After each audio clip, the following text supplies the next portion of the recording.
Chapter 4 A Surprise for James. Mandy sat at the kitchen table in Lilac Cottage on Tuesday afternoon, swinging her legs and thinking.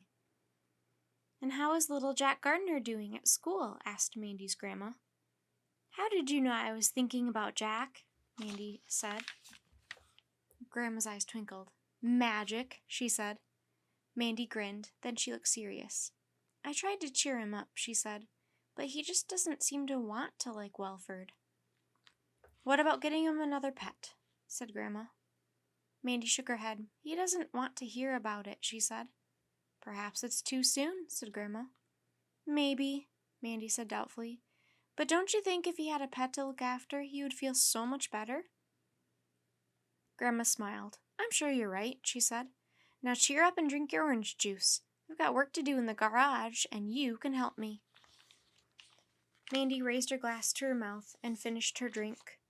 "There," she said, wiping her mouth. "That was yummy. And those chocolate cookies, you really are magic, Grandma." "My special recipe," said Grandma, opening the kitchen door. "But you still don't look very cheerful." "Oh, I've got another problem," said Mandy, as she followed her grandma down the path to the garage. "What's that?" said a voice from the garage. "Did you say you had a problem, Mandy?" Mandy peered into the garage. Dust danced in the sunlight in the doorway. She shaded her eyes. "Is that you, Grandpa?" she said. Grandpa poked his head out from behind a pile of boxes. "Certainly is," he said. "In here, up to my ears in junk." "That isn't junk. It's just disorganized," said Grandma. Grandpa looked at her and pushed his hat back on his head. "It's disorganized to you, Dorothy," he said, "but it's junk to me. Look at this." He pulled a carriage out from behind an old dresser. Grandma looked at it. "Well, maybe you're right about that," she said. "It is rather old." Grandpa let out a whoop of laughter. "Rather old?" he said. "It was Mandy's carriage. Look at it. It's fallen apart." Mandy looked at the carriage. "I can't imagine I was ever little enough to fit in there," she said. Grandpa grinned. "You weren't too little to wreck it," he said. "You never did like being strapped into a carriage, Mandy." "Don't listen to him, Mandy," Grandma said. "You are a lively baby, that's all." Grandpa chuckled. "That's one way of putting it," he said. "The wheels are all right," Mandy said, examining the carriage. Grandpa looked at them. "I remember when your dad was a boy," he said, turning to push the carriage out of the way. "I showed him how to make a fine go-kart out of a set of old carriage wheels and a couple of wooden boxes." Mandy's head shot up. "What?" she said. "What did you say, Grandpa?"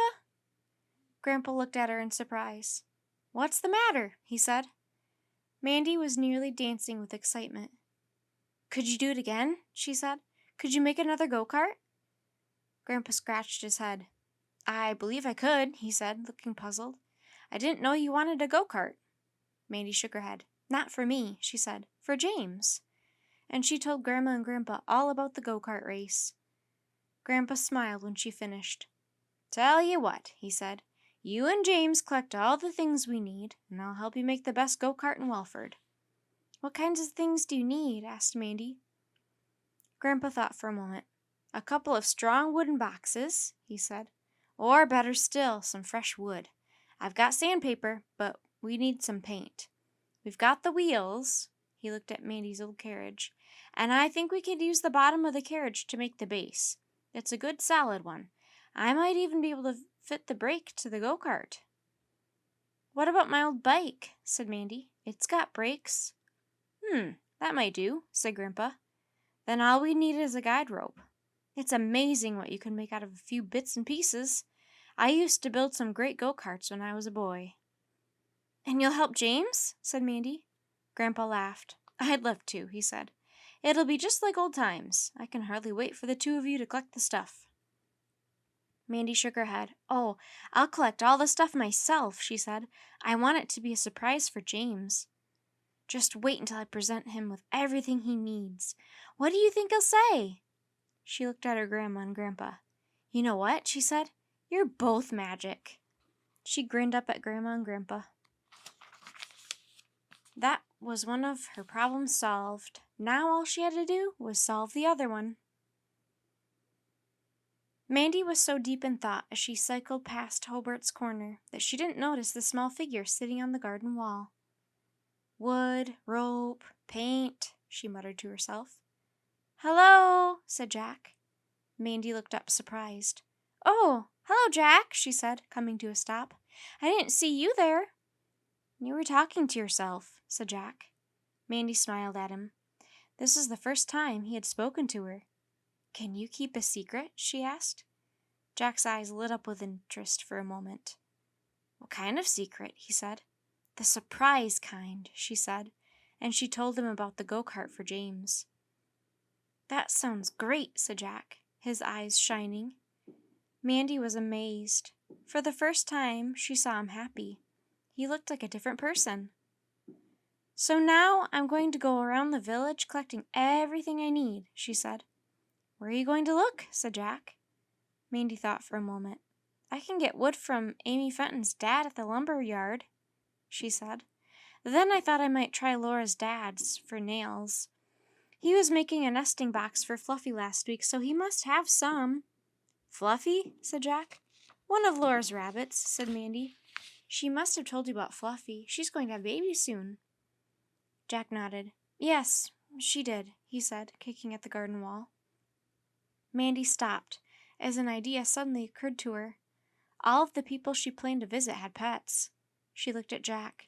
He wasn't interested in another pet, but what if he saw some pets? He might change his mind. It was worth a try. Of course, all this stuff is going to be awfully heavy, she said with a sigh. I don't know how I'm going to manage it all on my own. Jack looked at her. She could see him trying to make up his mind. Do you want some help? He said at last. Mandy smiled. Oh, Jack, that would be great, she said. Would your mom let you? I'll ask her, said Jack. When do you want to go? Mandy bit her lip. She didn't want to give Jack a chance to change his mind. Now, she said firmly. Everyone will be at home. Okay, said Jack. I'll run and ask Mom. Mandy hugged herself, crossed her fingers, and turned around 3 times for good luck, until Jack got back. If her plan worked, Jack might, just might, be back tonight asking his mom another favor. I've got to be home by 6, Jack said as he came running back to the gate, pushing his bike. Mandy beamed. No problem, she said. We should have everything by then.